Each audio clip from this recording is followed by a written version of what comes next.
Well, it turns out that the skills that may have made you a good federal judge or even nominee for the United States Supreme Court, which all qualities that Merrick Garland possessed, are not the skill set that we needed for Attorney General against a criminal president and candidate for president in Donald Trump. Let's be frank. Merrick Garland got outplayed by Donald Trump, and we, as an American society and a constitutional republic, committed to the rule of law, are worse off because of it. I'm Michael Popok. You're on Legal AF, the YouTube channel. Take a minute, hit the free subscribe button. I'm sitting at the intersection of law, politics, and the Department of Justice. Let's talk about it. It's time to do a little bit of finger pointing here. The scorecard is that Merrick Garland and his Department of Justice were very good at certain things and terrible at others. For the lower level Jan 6th people who followed the leader and attacked our democracy and tried to burn down the Capitol, yeah, they were good at that. The U.S. Attorney Office in the District of Columbia and Maine Justice, the anti-terrorism units, able to bring 1,200 Jan 6ers to justice, subject to what the United States Supreme Court did to bail them out in certain circumstances. That they were good at. But from the very beginning, we know from the reporting, Merrick Garland found it unsavory. It gave him the creeps. He rolled up his nose in disgust. He didn't want to go after Donald Trump and his inner circle that led the insurrection. He didn't. We know that from prior reporting. We know that from investigative reporting and interviews, that he was reluctant. That's why 19 months went by before Merrick Garland even got around to not beginning the prosecution, not beginning the grand jury to indict Donald Trump and to investigate, but to even appoint a special counsel in Jack Smith. Let me lay that on the table for a minute. 19 months, almost 20 months from Jan 6 is when the special counsel was appointed by Merrick Garland. What was he doing all of that time? The Jan 6 committee was doing its work, but the Department of Justice could always do their work in parallel to the Jan 6 committee. It is a canard. It is a false statement or a false analysis to believe that the prosecutors for the Department of Justice were sidelined by the Jan 6 committee while they did their work. They were not. If anything, it's the other way around. The Jan 6 committee would have been sidelined had the Department of Justice done its job from day one. Maybe not on Jan 7, but sometime within the first 6 months of the attack on the Capitol, once the information reporting came out about the war room run by Donald Trump at the Willard Hotel with Bannon and Flynn and Giuliani, the efforts to use the lawsuits, 70 of them around the country, the use of Powell and Giuliani and Jenna Ellis and Ken Chesborough and John Eastman, should I go on? And all of the interaction between Donald Trump with the Jan 6ers and his attempt to try to commandeer the beast, the SUV, to get back to the Capitol, his call to hang Mike Pence, the pressure campaign on Mike Pence, everything that we know now, we knew in large part within the first 6 months. And yet, the clock kept ticking for 13 more months and wasted time. So that as we got into the election season, 2.5 years later, that's when we had these indictments and issues before the court with Donald Trump now firmly a candidate for the presidency. But everything I'm talking about now in November of 2024, I should have been talking about in November or earlier in the summer of 2023. And then we wouldn't have had these issues. Let's be frank. One of the reasons that Donald Trump is the president of the United States again is because of Merrick Garland.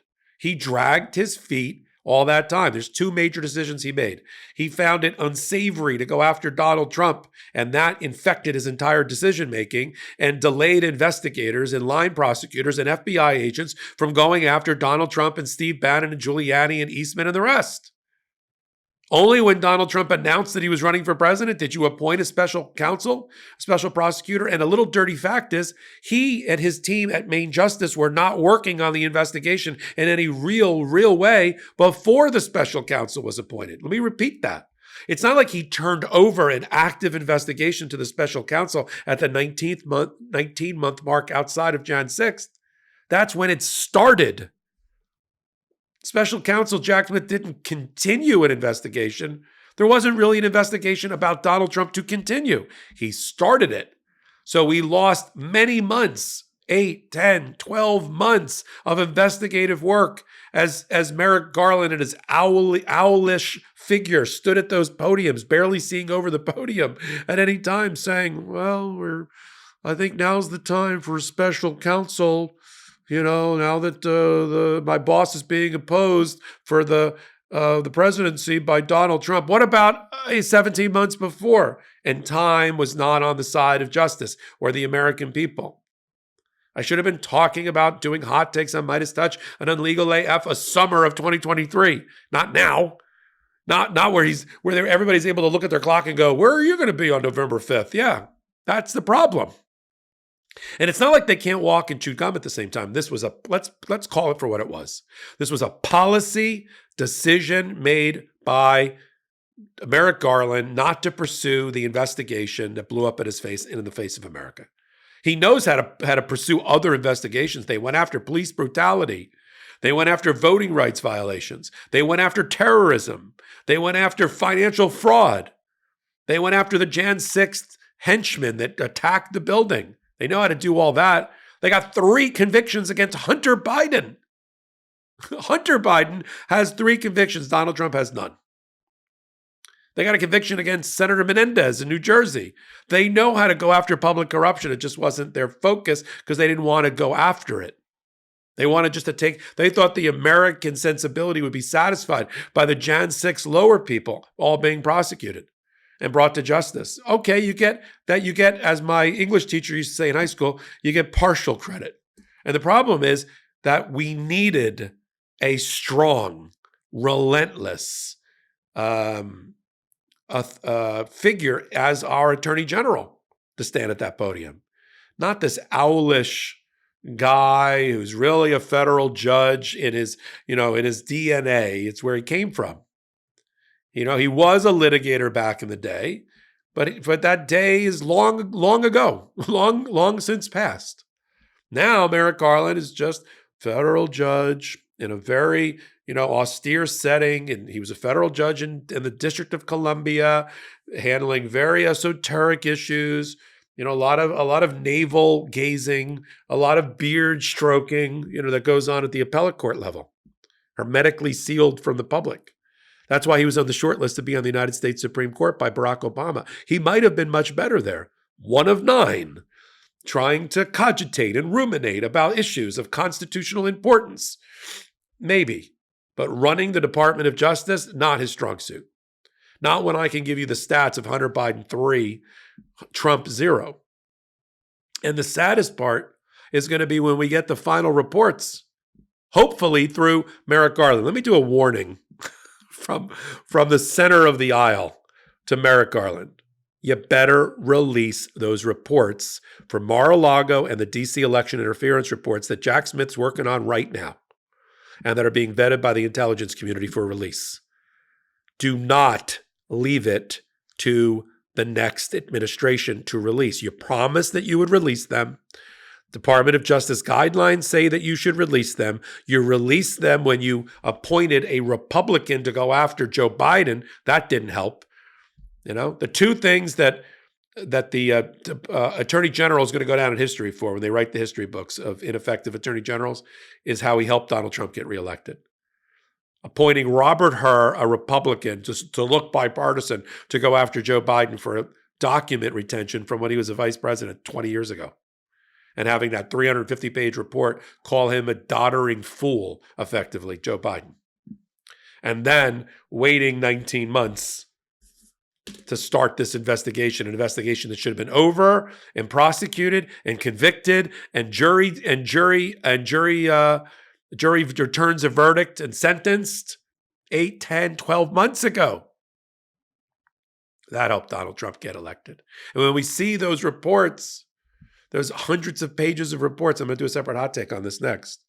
We're going to cry. We're going to cry ourselves a river of all the crimes that were committed that are laid out in the report that will go without justice being served. And who do we have to blame? All right. So I don't want to, me, I'm not let's look in the rearview mirror. I'm a very much, we got to look forward. one day closer to the midterm elections. We got to crush Donald Trump and MAGA. We got to pin him back in all of his crazy executive orders with lawsuits galore, like we did in the first term. But I can't ignore the obvious. I can't look anybody in the eye and say, well, no, there was like a legitimate justification to waste 19 months. The Jan 6 committee didn't stand back and wait. Their report has been out for a year. Has anybody seen that compendium lately? 500 pages, hundreds of interviews, thousands of documents. They got their shit together in time. And then the other thing that, just so you know, the the Department of Justice basically was a blocker. They blocked things from happening. The attorney generals around the country in Arizona, Wisconsin, and Michigan all were prepared to bring their own prosecutions of the people that did bad things against our democracy and the transition of power in their states. But they sat back and waited for Jack Smith or ultimately for Merrick Garland to do something because they didn't want to get bigfooted by the feds. But the feds never came in. They were waiting for the cavalry that never arrived. The only one who stepped out first was Fani Willis in Georgia, in Fulton County. Right? She was the second to indict Trump and the others in a sprawling indictment because she was waiting around for the feds and the feds never came. The cavalry never came because Merrick Garland never blew the horn, never called for the cavalry, and left democracy stranded. No other way to put it. He's got to be criticized. We do report cards on everything. You know, Monday morning quarterback about how your football team did, offense and defense. I got to do it about Merrick Garland. And the world would have been a different place, I assure you, if we were doing this information and analysis and prosecution 18 months ago, 16 months ago. It would have been wrapped up by now. And the American people would have known if they're voting for a second time convicted criminal. You know, only because New York was able to do things quickly did we get a trial, a conviction, and still sentencing. We ran out of time on sentencing. And they moved relatively quickly, although even Alvin Bragg in New York sat on it for a while, and the Manhattan DA's office sat on it for a couple of years.